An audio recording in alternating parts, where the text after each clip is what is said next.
Casserole here from the Bowling Ball Diet. I got a very special guest here today with me, Stephania Casserole. She's my stepmom. She's also a very lucrative business owner. She's well known in the makeup industry, as well as now she's venturing into flipping minivans as a real estate venture. Stephania, thank you so much for coming on to the podcast. I just wanted to say hello first. Hello. Hi, Gina. It's just really nice to be here on your little podcast. And I'm glad you're trying to do something with your life finally, so I'm happy to be supportive. Thanks. Can you just go ahead and tell me what your overall business philosophy is? Because you just are seemingly never not thirsty to succeed. I'm a hustler, Gina. I have always had hustle. It's just part of who I am. Some people have it, some people don't. I started selling my own line of makeup when I was 20, and now I am 29. So, I've done a lot since then. I started with makeup, and then I started doing nail polish. I buy it in Alibaba for cheap from China, and then I resell it here in the rural areas at farmers markets. Okay. Now I'm going to be doing my new business that your dad is fully supporting me in, which is to flip econo-line vans so that people can use them for influencing and travel. Because that's really big, travel, wander, #wanderer. It's so big right now. Yeah.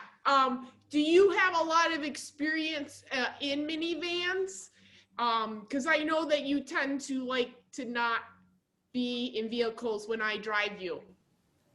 Yes, I think you drive very erratically. You learned how to drive from your mom, so your father told me. So, I just don't want to risk my life on something your mother did. She doesn't like me. So, anyways, I have a bit of experience in vans. Don't tell your father I lost my virginity in a van. Yeah, I mean, we all kind of assumed that because you were very forward when you met my father.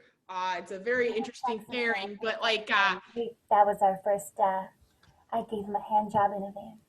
Thanks.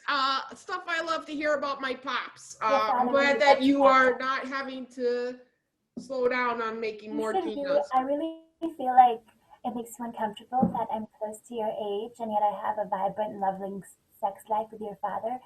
And you really need to become more comfortable with it. I don't know what I have to get you there, but it's just, I feel like maybe exposure therapy would help. If you want to talk more about it, like ask me any questions. Yeah, I really have no interest in discussing with you your sex life with my dad. Pops, I know, is an active fella. He was in his marriage to my mom, hence they are not a couple together. But I just think, he probably hasn't changed too much, but, he did say that you are a very lucrative business lady, and I am always a fan of learning. I'm such a good goat. It turns him on very much that I'm a go-getter. He loves a woman who hustles, so we just... Yeah, I'm aware. I met the other ones that are like you, but I'm just saying, what kind of methodology do you find is very successful in business? Like, what is your sales tactic that you think is the best approach when you're starting a business? Well, you have to just really be genuine with people. You have to meet them where they are. I like to hold people's hand, like literally hold them by the hand. I like to take them by the hand. And I grab them by the hand and I look them right in the eyes so that they know they're dealing with somebody who's real. Somebody who is present with them in that moment. How did you learn how to be so present? Was there like a trick that you have for sales, or what do you do? Watch Disney movies? I've honestly always been present my whole life. That's what they used to say on my child report cards when I was in kindergarten. They'd say that she's very present. They would tell my parents that. They're like, she is in the moment. She never daydreams. I don't daydream. I'm always there. Like, ask me what's going on right now. I can tell you we're doing a podcast. You're very observant.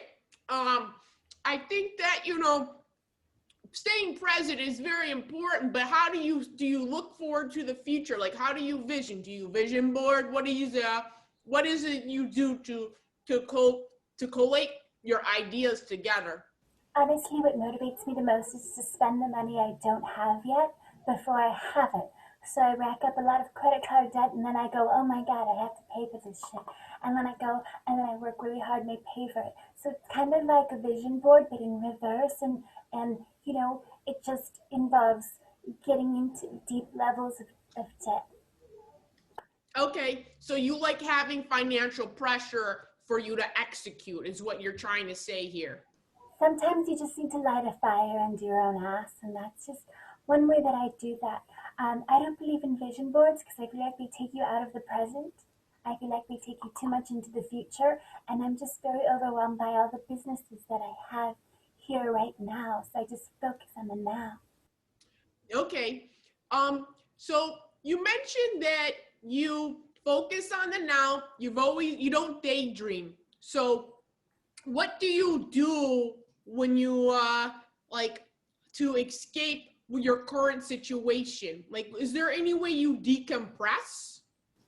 Mm. Well, you just told me you don't want me to talk about my sex life with your father, but Okay, well that's fair enough. Fair enough. You have your release that way. Good enough to know. Um, what inspires you when you think you have a new business adventure ahead of you? Like, how do you think this is a business I want to go after? How do you identify that that is a business worth pursuing? I check with myself. I'm my own compass. Sometimes I feel like you just have to have your own intuition, and that's what I do. I I take a moment, I close my eyes, and I just sense it. I just go, is this the business that I think I should be in?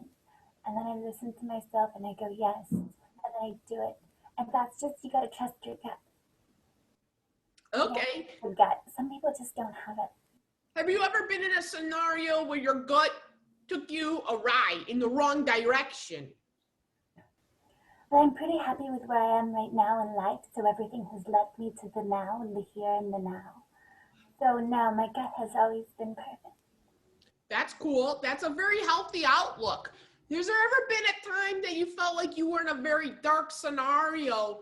And if you were, how did you find a way to navigate or to tread water during those difficult times?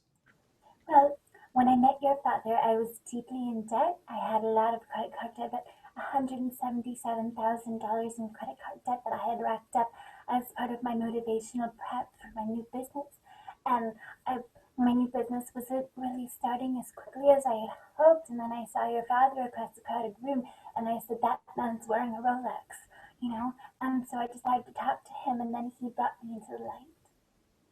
Okay, so men are your way of finding a way to get out of your current situation, even when you have a pressure filled moment. Got it. That's Gina, good I to know know. what you're trying to say. Don't twist my words. It was love, okay? It wasn't money. I'm just saying that helped. Your father was there for me in that moment, you Well, know? he's got gambling problems, so I'm not surprised he gambled into you. So, You got lucky. I guess you won the jackpot. yeah, I guess so. I mean, whatever. I mean, you're only like 10 years younger than me, but whatever. I'm not, whatever. It's fine. It's totally normal. But so for the flipping of the vans, that seems like a different take from what you are and from what I know, because you don't seem to be like an adventurous person. Like, you don't like to go outdoors that much unless you're gonna get pampered or whatever, or do work on your tan. But like, the fact is that you think it's a good real estate venture for you. And it's a weird because it's also a depreciating asset. So can you tell me why you think that is such a powerful power move? Because you said this is a power move to me before we scheduled this I interview. think a lot of people appreciate vans as an asset. They really like vans, you know. That's why people order my vans on Etsy, and you see, like, they appreciate them because I redecorate them. I make it all about women. They're women's vans and about women Wanderlusty, you know. And and so what I do is I take the Econoline bands and I take out the carpet, I replace it with softer carpet, and I replace it with pink or orange. I like lava. Lava is my new favorite color, and I replace it with lava. I just make it really feminine, and then I add like scents that are very spa like, and then I add like massage things to the seats so that it's like a spa. And then I like I put like fragrances into. I sew them in like little fragrance potpourri packets so that it smells nice. I'm able to love all the tiny touches I add to the bands. Did, I forgot the question. Okay. That's pretty good to know. Oh, I'm so sorry about that, Stephania. I think there's a ghost in my building or something. Or I don't know. Maybe it was just too much to handle the lava fingers. But I'm so glad that you are here. Yeah, I think it's cool that you are exploring new horizons and things that would not naturally, I would assume, you would gravitate to. So who kind of is your inspiration for as an entrepreneur or just in general? Like who helps you go, that's the level I want to get, and then but I want to do my own version. Absolutely. I'm a big fan of Reese Witherspoon. I love the entrepreneurial take she's had now. She's gone on a kick and now she has the book club and she's totally becoming the next Oprah. I feel so represented. It's nice to finally see a woman who looks like me in the public eye as an entrepreneur. Yeah, I mean, it's very hard to be a short woman that's blonde in America to succeed because you literally are not on the same level as the majority of people. Literally, no. And just everybody looks at me and all they see is my hair and my boobs and my nails. And they don't see my mind. Right. Because we can't go deep inside other people because that we would just be like, oh, look at that lump of spaghetti in their brains, It's kind of goofy. But I mean, it's interesting that you say that you want to be known for your inside of yourself, but yet you still are very proud of your outside. You put that as an attention getter. Um, do you see yourself, not going into that cha-cha style of drawing people in and just start wearing blazers? Or like, do you think that, because some people say you got to dress for the success. So what kind of style do you think that you think you'll have a more refined style as you climb the echelon of success? Um, I have a refined style. I think it is a spa influencer style. I just think that if I want to be an influencer of women, I have to pave my own path and blaze my own trail. A woman doesn't have to wear blazers and dress like a lump of coal if if she wants to be successful. You can be hot and sexy also because it makes you feel good. And that makes me feel good. And it also makes your father love me more than. I mean, that definitely keeps his attention because he definitely got a short one. Uh, it's true, but I think conversely, like there's a lot of unattractive women who don't want to put their bodies out on there. But like, I think it's interesting too, because like I see that you're trying to work with the social medias. Can you tell me which type of social media platform do you find best suits you and your styles of representation? I'm honestly a big fan of TikTok. That's where I find the most people who want to buy my bands. Because people on TikTok like to wanderlust more than other people. It used to be Instagram, but everybody's migrated to TikTok. Instagram's full of people who are beginning to settle down. They're starting to like not want to be wanderlusters. Wanderlusters are always younger. Yeah, I mean, there's only so long you can wanderlust, right? I mean, it's kind of interesting because, the era that my dad grew up in is that you work, work, work, work, work, and then you never rest and you just die. I mean, you probably, just the fact that you are with him probably adds like 6.5 years more to his life, you know? Oh, absolutely, and that's why your father loves me, among other things. Yeah. Uh, so I gotta say, it's always nice to talk to you most of the time, like I'm talking to you as a business lady versus you're the person that likes to kiss my dad. Do you find that, because I was talking to Eddie Spaghettis not that long ago, he's not that open-minded to a lot of businesses, like every single time I try to like have a tidbit, like, hey dad, why don't you try to do this to the bowling alley? Do you think that you are open-minded for business tips, or do you think you have your vision, that's how you want to do it, it's your business, so you go to run it the way you want to run it? I think the answer is somewhere in between. I'm really open to any business ideas that involve makeup or decoration because those are my forte. Gotcha. So you find yourself to be more of a niche. Now, do you think you got a mentor, or do you think that you're self-taught? And if you're self-taught, where do you get your lessons? So there was a girl in my sorority back in college at Arizona State Community College, and Good school. it's a really great school. It is. I think it's very underrated, and everybody from Arizona State University looks down on it, and I don't appreciate that. Yeah, not everybody wants that. That's business bad move number one.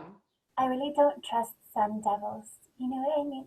Mm-hmm. So, anyways, so back at Arizona State Community College, I knew this girl named Stephanie, and she was half Persian, half Irish, and just absolutely brilliant and absolutely beautiful. And she was just very smart. They were all doctors, and she just had everything so together. And anytime I need advice, I call her. She often doesn't have time for me because she's in residency becoming a doctor as well. Yeah, I'm sure that's the reason why she's not available for you, is because she's doctoring. Um, so I just want to know, when you're not doing the business and hooking up with my father, what do you think the extra areas you would want to do to spend your time? Or is there any skills that you want to improve? Because you seem to be very confident in a lot of your already innate abilities. Absolutely. In terms of improving, I always want to improve my appearance even further or preserve it. So I have been working on getting better at getting Botox. I don't know if you knew this, but getting and receiving Botox as well as fillers is a skill. So you have to learn how to receive it. You have to be open to the Botox. You have to be able to sit there and sit very still so that it doesn't travel among your body. And you also have to calculate just exactly how much you need. I know they say that the doctors do that, but you have to calculate it yourself because the doctors are always try to oversell you. So I'm always doing that. I think I want to start my own business. It's like a Yelp, but it's for Medi spas, and that's going to be next. That sounds like, you're right. You are definitely, it's irrefutable that you are a hustler. You're a born business lady, and you're stylish, which, that's pretty neat. Do you feel like that you're sacrificing anything, like not having children of your own, or like not uh hanging out with family members or calling them that often, unless you're asking them to give you some money, and then you can build up to another level, and then do you ask me to go sell to other people? Is there any other time, like, thing you feel like you sacrifice with your times? Absolutely. So what I feel like I'm sacrificing is that I don't get to spend enough time with you, Gina. You know, Yeah. I uh spend a lot of time with your father, and we are trying to make you a little sister or brother, and we try really hard to do that. But I really feel like before I have my own, I should really try and get closer to you. So yeah, that would be kind of nice. kind of nice, I think, you know, if you're gonna be the caretaker of my dad, who's bound to be having another heart problem and diabetes situation. So it's nice to know that you're keeping him company and giving him an extra oomph in his life. Because I know the pandemic really kind of upset him because he's like, how am I supposed to sell bowling ball pins to people and host tournaments when there ain't anybody allowed to go nowhere, you know? But you know, I think you guys have done good with using the parking lot as a way to sell booze and stuff, and also I guess you've been also working on selling people's vans, so that's pretty neat how you guys have been really cool and being adapting your business models. That's pretty neat. Do you have any, like, for one last thing, do you have any general business advice for people that you want to like give a free lesson for Stephania Casserole classes? Absolutely. I would say that you really have to be in tune with yourself and be your best self. So it all starts with knowing who you are and working out a lot, and that way you can be your finest instrument. Because if you're healthy, then your mind is healthy and your gut is healthy, and then together you can make the right choices, like I do by just like being there in the moment and in the now. That's inspiring. I've been shocked at how much you are making sense today. I just want to thank everybody for joining us on the Bowling Ball Diet podcast. I've been Gina Casserole. That's been my stepmom, Stephania Casserole. Stay blessed. Thanks for having me, Gina. Thank you.